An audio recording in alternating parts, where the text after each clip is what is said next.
The easiest person to underestimate is often the one holding everyone else's future together. No one inside Falcon Velocity Motors realized that one careless decision made before 9 o'clock that morning would nearly destroy the company they had spent decades building. By the end of the day, an engine would refuse to run, a championship dream would begin slipping away, and a young Seo would discover that the quiet man she had publicly humiliated had been carrying the soul of the company all along. But none of them knew that yet. The headquarters came alive long before sunrise. Floor-to-ceiling glass walls flooded the engineering center with brilliant morning light. Rows of spotless race cars shimmered beneath oversized LED panels. Mechanics rolled polished tool carts across the immaculate concrete floor, while engineers studied glowing telemetry screens displaying thousands of lines of performance data. The scent of fresh engine oil, warm aluminum, and new carbon fiber drifted through the enormous garage where Falcon's newest prototype waited beneath a raised hydraulic lift. Everything had to be perfect. The company was only days away from unveiling the fastest race car it had ever produced. Investors were arriving. Sponsors were watching. Failure wasn't an option.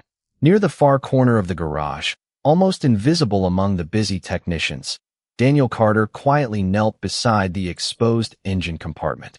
His faded blue maintenance shirt carried years of honest work. His work boots were scratched from countless hours on concrete floors. Silver had begun creeping into his dark brown hair, but his hands remained unbelievably steady as they rested against the polished engine block. He wasn't looking. He was listening. His fingertips traced lightly across a fuel line before stopping. His expression changed, almost too subtle for anyone else to notice. Daniel reached into his worn metal toolbox and selected a 13mm wrench. One careful adjustment. A second, even smaller correction. Then he gently straightened a narrow linkage hidden beneath the intake assembly. The engine seemed to breathe differently. Healthier. Quieter. Satisfied. Daniel smiled. Almost imperceptibly. "There you are," he whispered. Sharp footsteps suddenly echoed across the polished garage floor. Click, click, click. Every nearby conversation slowly faded. Victoria Hayes entered the engineering bay with the confidence of someone accustomed to making difficult decisions. At only 34, Falcon's newly appointed CEO had already earned a reputation for transforming struggling companies through discipline, speed, and uncompromising standards. Her tailored charcoal business suit contrasted sharply against the blue uniforms surrounding her. Every manager instinctively straightened their posture as she approached. Then she stopped. Her eyes narrowed. "What exactly are you doing?" Daniel slowly stood and wiped his hands on a clean shop towel. "The fuel synchronization drifted slightly," he answered calmly. "I corrected it before testing." Victoria looked from the wrench to the exposed engine. "Who authorized you to touch this prototype?" "No one." A heavy silence settled across the garage. Daniel's voice carried neither fear nor arrogance, only quiet certainty. Victoria folded her arms. "So our maintenance department now makes engineering decisions?" Daniel met her eyes without raising his voice. "I was trying to protect the car." Several veteran mechanics looked toward the floor.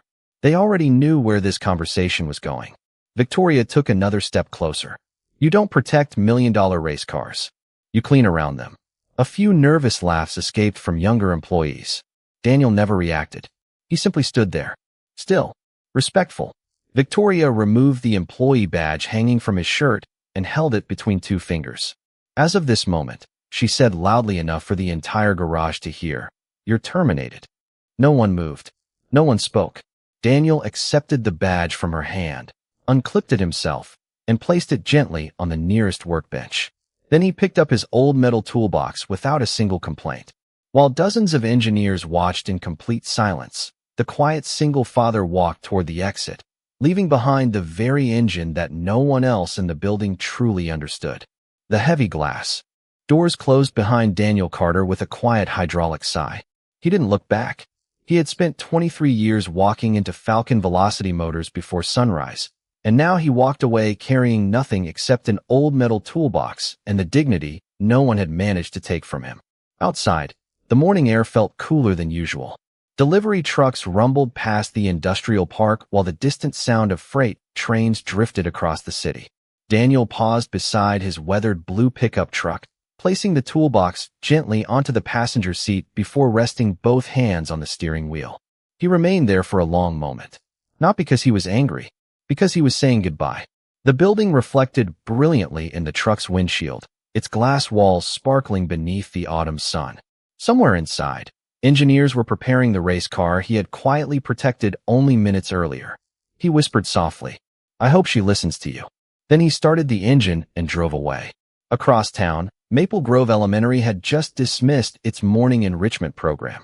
Children poured through the front entrance laughing, chasing one another beneath rows of maple trees glowing with golden leaves. Parents waited along the curb while teachers waved goodbye from the sidewalk.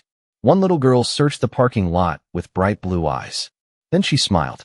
"Daddy." Lily Carter sprinted toward the old pickup truck, her backpack bouncing against her shoulders before throwing both arms around Daniel's waist.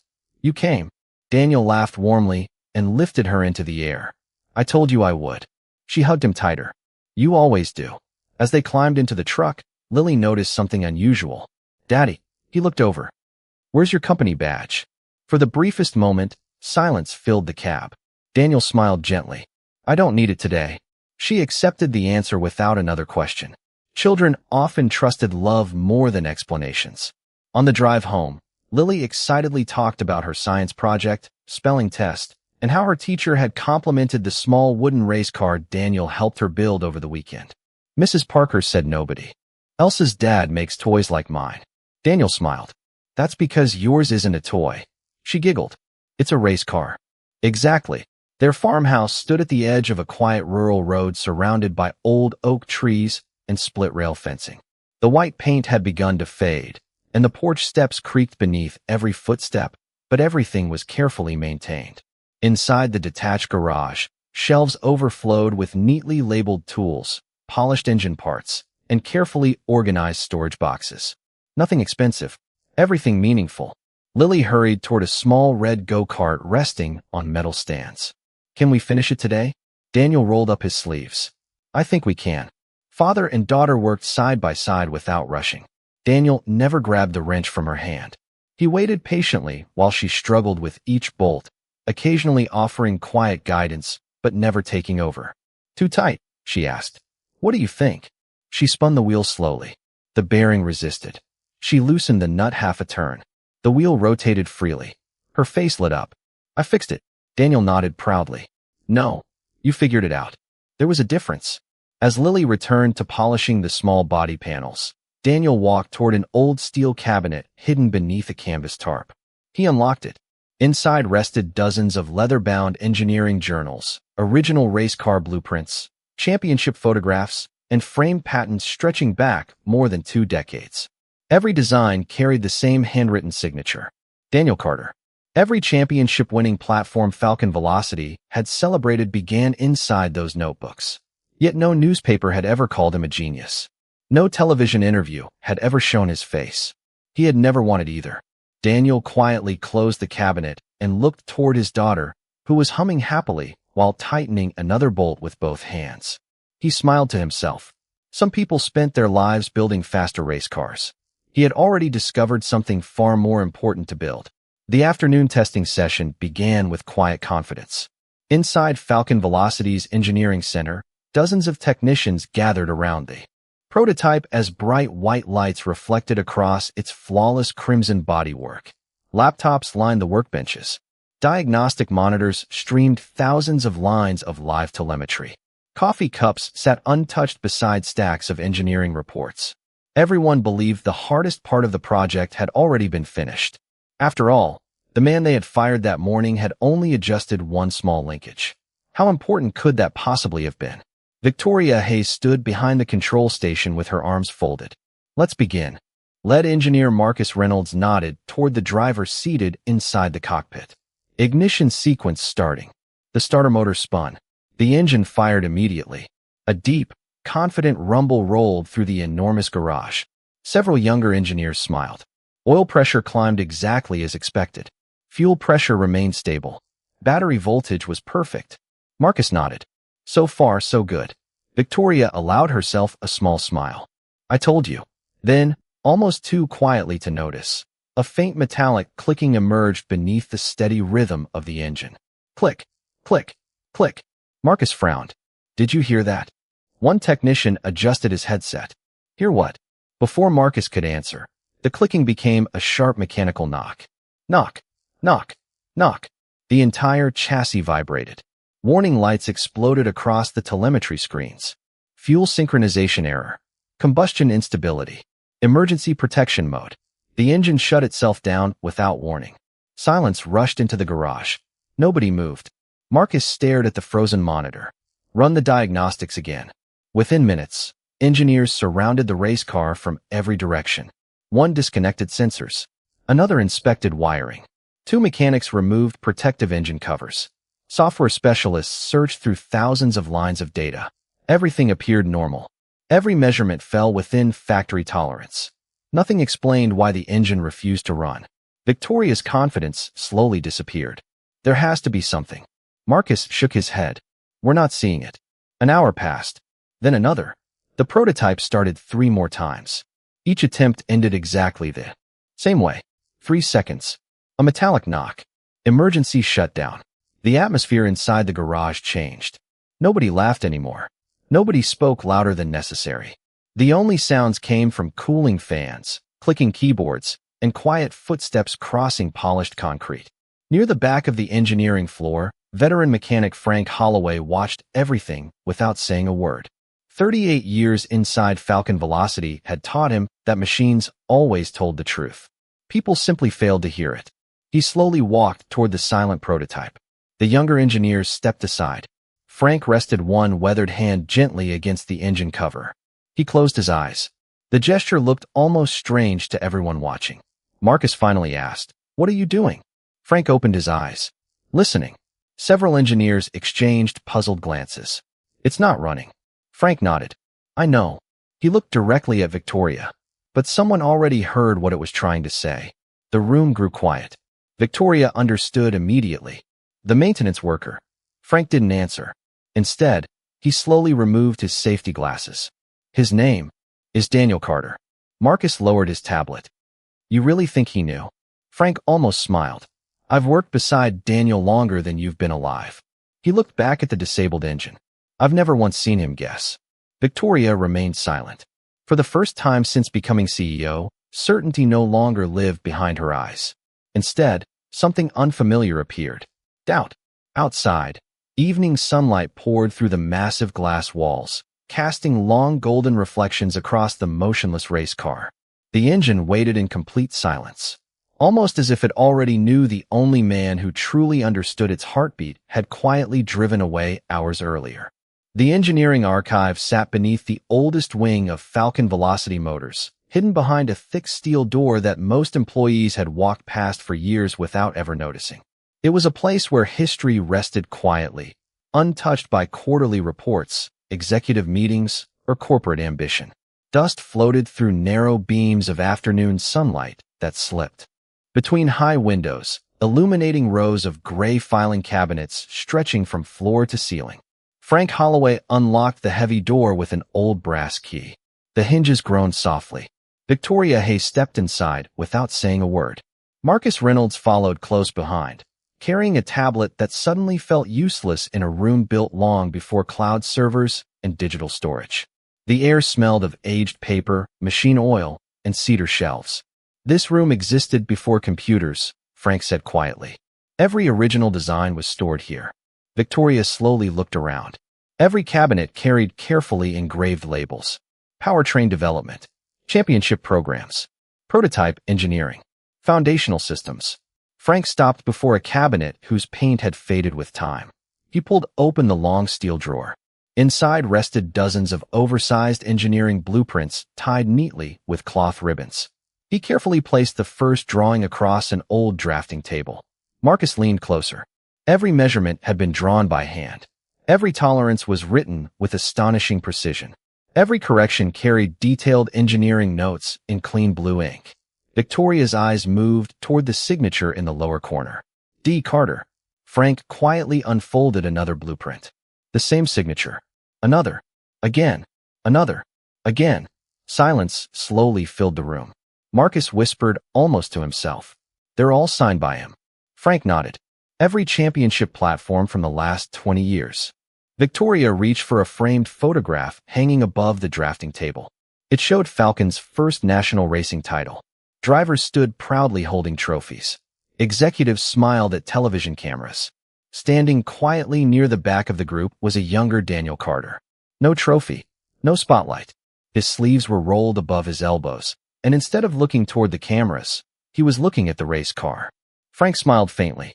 That picture was taken after 72 straight hours without sleep. Victoria lowered the frame. He never stood in front. He never wanted to. Frank reached toward another shelf and removed a thick leather binder embossed with fading gold. Letters. Chief Engineering Development. Inside were patents, technical reports, performance studies, letters from racing organizations around the world. Marcus turned page after page. His breathing became slower. He designed the adaptive combustion system. Frank nodded. Yes. Marcus flipped another page. The variable intake geometry. Yes. Another. The cooling architecture that won 3 consecutive championships. Frank smiled again. Also his. Victoria stared at the documents. Every innovation that had transformed Falcon Velocity into one of America's most respected racing manufacturers carried Daniel's handwriting. Nothing had prepared her for this. She had believed she inherited a successful company. Instead, she had inherited one man's lifetime of quiet brilliance. Then she noticed a thin folder tucked beneath the binder. Across the front, someone had handwritten only 2 words. Personal file. She opened it carefully. Inside rested a single resignation letter dated 12 years earlier. No demands. No complaints. No request for recognition. Only one simple explanation. After losing my wife, my daughter needs her father more than Falcon Velocity needs its chief engineer.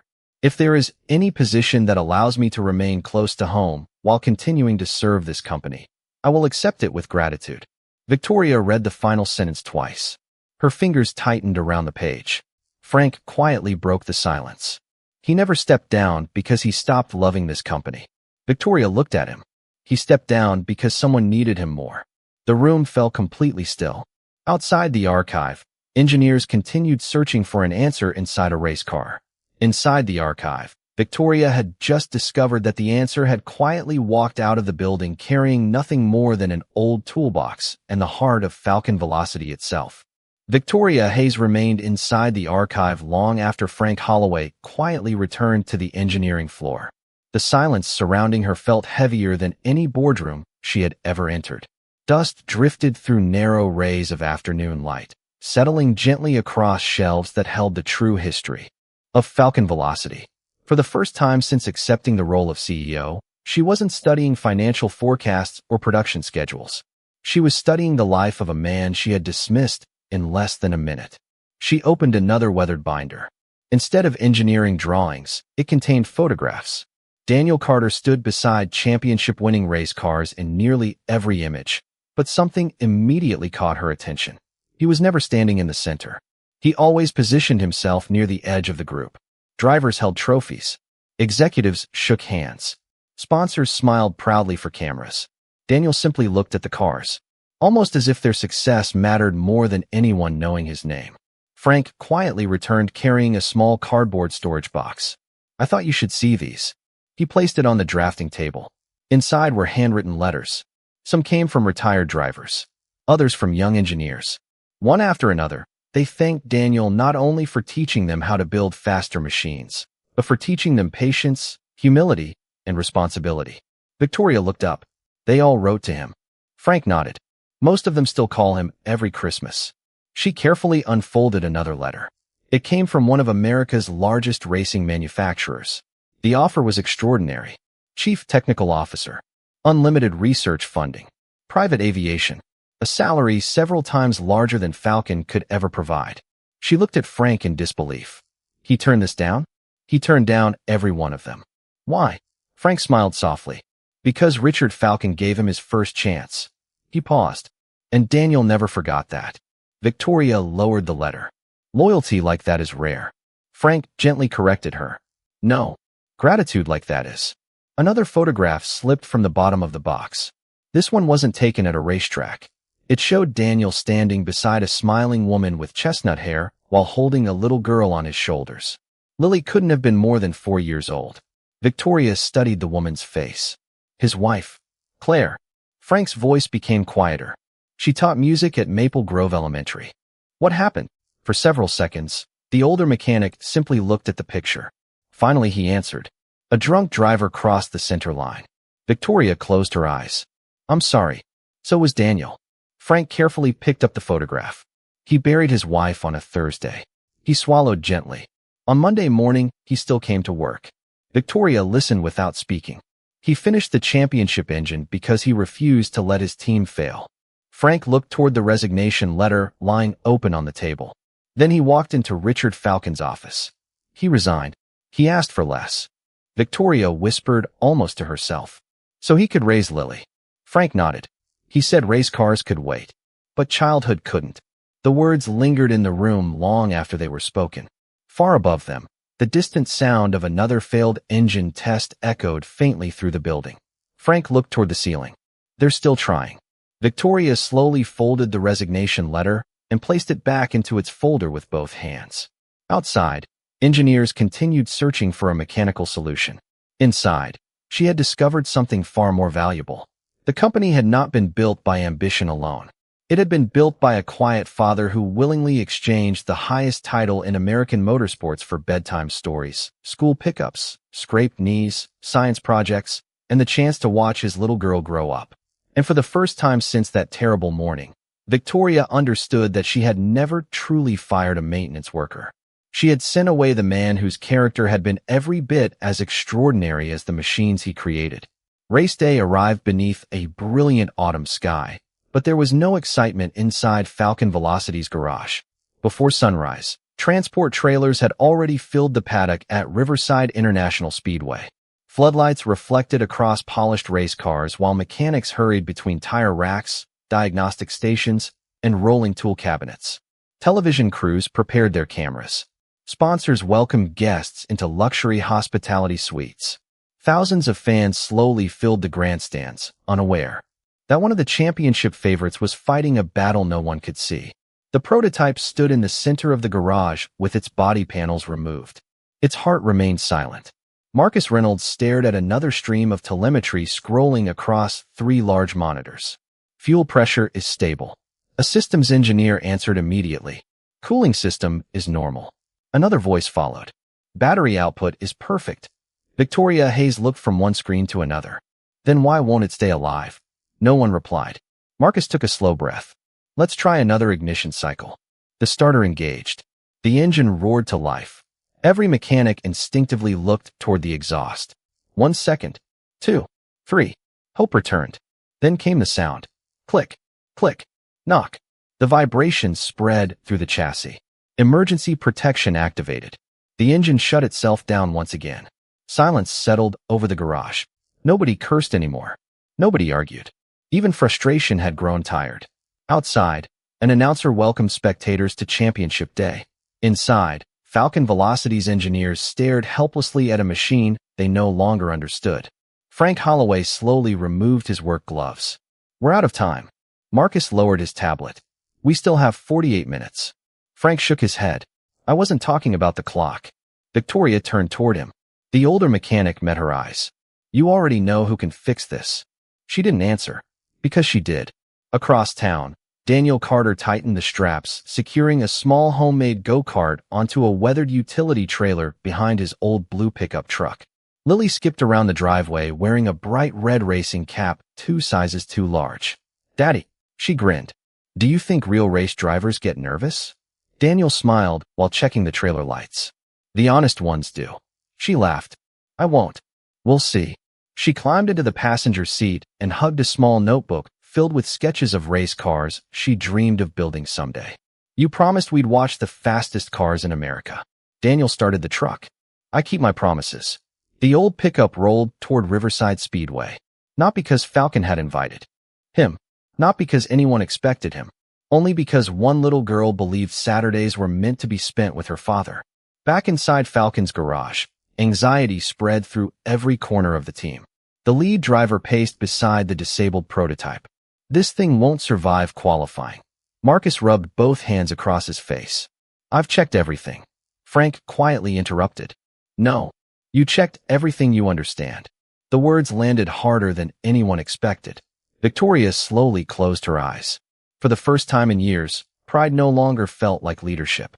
It felt like a mistake. She looked toward Marcus. Find Daniel Carter. Marcus hesitated. I don't have his number. Frank reached into his worn leather wallet and removed an old business card with softened edges. I never threw it away. Victoria accepted the card carefully. It contained no impressive title, no executive position, no list of awards. Only 3 simple words beneath his name. Engineer. Father. Builder. She stared at the card for a long moment. Then she slipped it into her jacket pocket. Outside the speedway gates, Daniel's old pickup quietly entered the parking lot. He believed he was about to spend a peaceful afternoon watching race cars with his daughter. He had no idea that, only a few hundred yards away, an entire company was desperately hoping the quiet father they had cast aside would give them one final chance. Daniel Carter had just bought Lily a cup of hot chocolate when the first race engines thundered to life across Riverside International Speedway. The grandstands vibrated with excitement. Children waved miniature checkered flags. Fans filled the aluminum seats beneath the brilliant autumn sun, while helicopters circled high above the circuit, broadcasting the championship live across the country. Lily smiled from ear to ear. Daddy, she pointed toward the pit lane. Can we get closer? Daniel adjusted the brim of her oversized racing cap. As long as we stay where visitors are allowed. Hand in hand, they followed the public walkway overlooking the garages. Through the safety fence, Lily watched crews changing tires, checking wings, and warming engines with wide-eyed amazement. It smells funny. Daniel laughed. That's racing fuel. I like it. I thought you might. She looked up at him. When I grow up, I want to build cars. Daniel smiled. I think you'll build better ones than I ever did.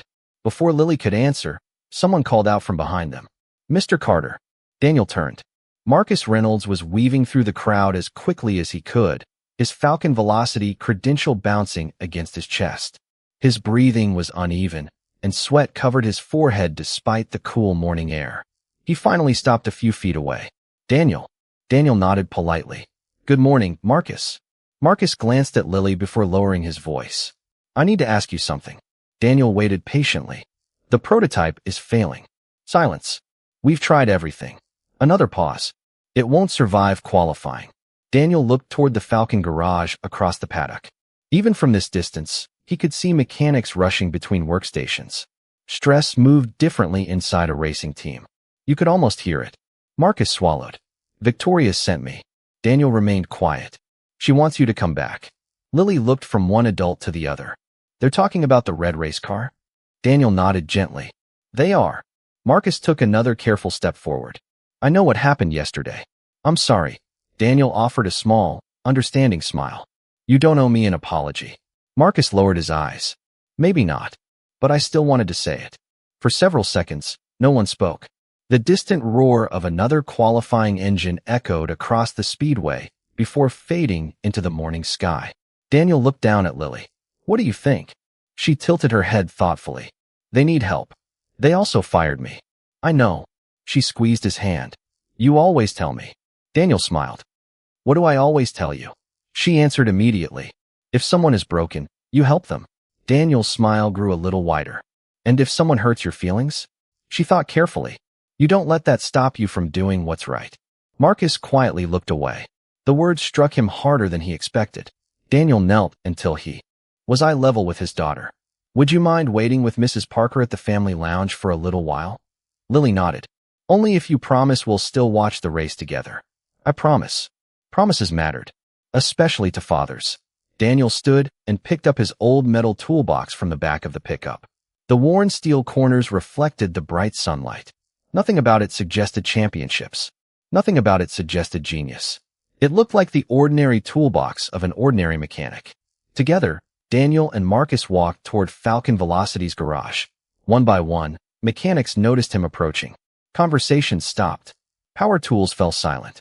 Even rival crews glanced over as the quiet single father crossed the garage entrance carrying the same toolbox he had carried out the day before. Victoria Hayes stood beside the silent prototype. When she saw Daniel, she didn't speak. Neither did he. No accusations. No excuses. No anger. Only stillness. Daniel gently placed the toolbox on the polished concrete floor beside the exposed engine. He removed his worn work gloves. Then, instead of reaching for a single tool, he rested one weathered hand lightly against the engine cover and closed his eyes. The entire garage instinctively fell silent. It was as if every person inside understood they were about to witness something no engineering manual could ever teach. Daniel remained perfectly still beside the exposed engine. The championship clock continued counting down. 32 minutes until qualifying.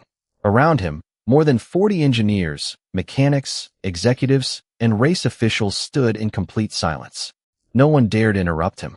No one reached for another diagnostic computer.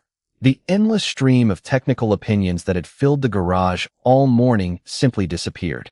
Daniel rested one hand gently against the intake manifold, then the valve cover, then the fuel rail. His fingertips moved slowly across the engine, not searching, but remembering. Victoria Hayes watched from only a few feet away. For the first time since becoming CEO, she wasn't waiting to give an order. She was waiting to learn. Daniel finally opened his toolbox. Inside were ordinary tools. Nothing expensive. Nothing unusual. He selected the same 13mm wrench he had been holding the previous morning. Marcus frowned. That's all you need. Daniel smiled faintly. If you know where the problem lives. He leaned over the engine compartment. One bolt. Half a turn. He stopped. Then he reached beneath the intake assembly, carefully moving a small synchronization linkage that almost disappeared beneath the surrounding components. Another slight adjustment. Barely visible. He paused again, then gently repositioned a narrow sensor bracket no one else had touched because every computer insisted it was perfectly calibrated. Daniel stepped back. The software isn't wrong, he said quietly. It's listening to the wrong signal. Marcus stared at him. What do you mean? Daniel pointed toward the linkage. When we built this engine platform years ago, we designed a mechanical safeguard. He looked at the younger engineers. It protects the engine before software even realizes something is happening. Victoria listened carefully. It wasn't in the engineering database. Daniel nodded. It wasn't supposed to be. Frank Holloway smiled knowingly. It was written in the original notebooks. Daniel continued. During long testing sessions, vibration can slowly move this linkage less than a millimeter. He held his fingers close together. That's enough. Marcus looked stunned. The computers couldn't measure it. They weren't looking for it. Silence settled over the garage once more. Daniel closed the engine cover. Start it. Marcus hurried toward the control station. Every eye followed his hand as it pressed the ignition button. The starter motor engaged. The engine fired instantly. Its deep, smooth exhaust note filled the garage with a confidence no one had heard all week. 1 second. 5. 10. 20. No metallic knock. No vibration. No warning lights. Every telemetry monitor glowed green from top to bottom. Fuel synchronization. Perfect. Combustion balance. Perfect. Oil pressure. Perfect. Cooling efficiency. Perfect. Marcus looked from one screen to another. I don't believe it. Frank quietly answered. I do. The lead driver climbed into the cockpit. Daniel simply nodded. Take her out. The prototype rolled smoothly onto pit lane. Its engine echoed beneath the grandstands with clean, effortless power. Spectators turned toward the sound. Even rival teams looked up from their own garages. The driver accelerated through the first corner. Then the second. Lap after lap, the car remained flawless. Minutes later, the timing monitor flashed across the garage. Fastest lap of the session. A roar erupted from Falcon's crew. Mechanics embraced. Engineers laughed with exhausted relief. Several younger technicians applauded without realizing they had started first. Daniel did none of those things. He quietly wiped his hands with an old shop towel before closing his toolbox. Victoria slowly walked toward him. Her confident executive posture had vanished. She stopped in front of him. I'm sorry. Her voice barely rose above the hum of cooling fans. I judged your uniform before I respected your work. Daniel looked toward the garage entrance, where Lily stood smiling proudly beside Frank after being brought back just in time to watch the engine come alive. Then he looked back at Victoria. His expression remained warm. Engines don't care who gets the credit. He gently picked up his toolbox. They only respond to people willing to listen. And somehow, in the silence that followed, every person inside Falcon Velocity understood that the greatest engineer in the building had never been the loudest voice. He had simply been the one who listened first. The checkered flag waved beneath a sky washed in brilliant shades of gold and blue. Thousands of spectators rose to their feet as Falcon Velocity's crimson prototype crossed the finish line first, its engine roaring with effortless confidence. Cameras flashed across pit lane. Reporters rushed toward the winning team. Mechanics embraced one another with exhausted smiles. The championship trophy glittered beneath the afternoon sun. Yet amid the celebration, one man quietly packed away his tools. Daniel Carter carefully wiped his 13mm wrench before placing it back into the same worn metal toolbox he had carried for more than 2 decades. To everyone else, it was just another toolbox. To him, it represented an honest life. Lily ran toward him, her face glowing with excitement. "Daddy!" She wrapped both arms around his waist. "We won." Daniel smiled and gently brushed a loose strand of hair away from her face. "They won." She looked up with puzzled eyes. "But you fixed the car." "I only helped." Before Lily could answer, the cheering around them slowly faded. Victoria Hayes walked across the garage toward Daniel. This time, nobody stood between them. Mechanics instinctively stepped aside. Engineers lowered their heads with quiet respect. Even the television crews sensed that something more important than a championship was about to happen. Victoria stopped a few feet away. For several long seconds, she said nothing. Then she slowly removed the Falcon Velocity executive badge from around her neck. Holding it carefully in both hands, she faced Daniel. "I've spent my entire career believing leadership meant making the right decisions faster than everyone else." She took a slow breath. "Yesterday, I made the fastest decision of my career." Her voice grew quieter. "And the worst." The garage remained completely silent. "I judged your uniform." She swallowed gently. "I judged your position." Another pause. "I never stopped to learn who you were." Daniel looked at her with the same calm expression he had carried from the very beginning. "My late wife used to tell our daughter something every morning before school." Victoria listened carefully. "Respect should always come before recognition." He smiled softly. "If you wait until someone proves they're valuable, you've already waited too long." Victoria lowered her eyes. "I'd like you to come home." She glanced around the garage. "Come back as chief engineering officer. The office is waiting. So is every privilege that should have been yours." Daniel looked toward Lily. She was quietly holding his old toolbox with both hands, trying her best to help even though it was almost too heavy for her. He walked over and took the toolbox from her. Then he turned back toward Victoria. "When I was younger," he said gently, "I thought building championship race cars would be my greatest achievement." He rested one hand lightly on Lily's shoulder. "Then life gave me something far more important." Lily smiled up at him. Daniel continued, "My daughter still needs someone to help with homework, someone to cheer at school concerts, someone to fix bicycles, someone to keep promises." He looked back at Victoria. "So I can't return full-time." A quiet murmur moved through the garage. "But I'll come one afternoon every week. I'll mentor your young engineers. I'll help whenever Falcon truly needs me." Victoria smiled through tears. "I'd be honored." Several months later, Falcon Velocity established the Daniel Carter Engineering Fellowship, a mentorship program dedicated to craftsmanship, humility, and leadership through service rather than status. Every Friday afternoon, Daniel arrived carrying the same old toolbox. He never asked for applause. He never stood on a stage. He simply worked beside young engineers, teaching them to listen before reaching for a wrench. And every Friday at exactly 3 o'clock, he closed the toolbox, climbed into his weathered blue pickup, and drove to Maple Grove Elementary. Because one little girl always waited by the front gate. She never cared how many championships her father had won. She only cared that he always came. In the end, Falcon Velocity remembered Daniel Carter as the engineer who built its greatest race cars. But Lily remembered him as something even greater. The father who never let success become more important than coming home.